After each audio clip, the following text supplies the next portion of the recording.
महिला के साथ लिफ्ट में गया। जैसे ही वह अंदर गए उसने उसे परेशान करना शुरू कर दिया, लेकिन उसने तुरंत उसे धक्का दे दिया। जब लिफ्ट के दरवाजे खुले तो वह आत्मविश्वास से बाहर चली गई। अचानक लिफ्ट खराब हो गई। चाहे उसने कितने भी बटन दबाए यह हिली नहीं। उसने बाहर से अजीब आवाजें सुनी और मदद के लिए लिफ्ट की दीवारों पर पीटने लगा, लेकिन कोई जवाब नहीं आया। बेबस होकर उसने दरवाजे खोलने की कोशिश शुरू कर दी।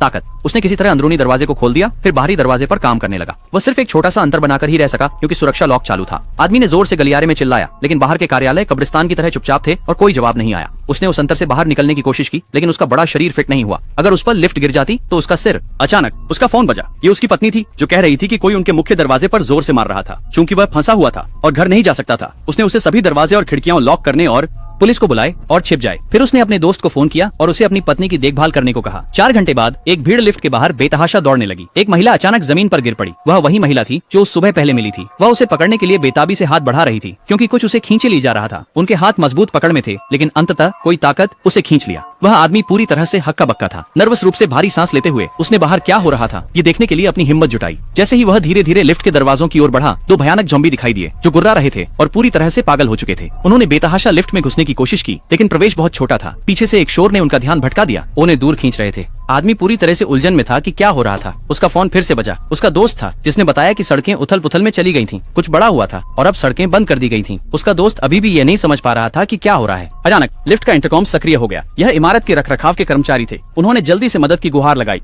लेकिन कुछ ही शब्दों के बाद एक और भयानक चीख सुनाई दी। उसे नहीं पता था कि आगे जो होगा वह और भी भयानक होगा।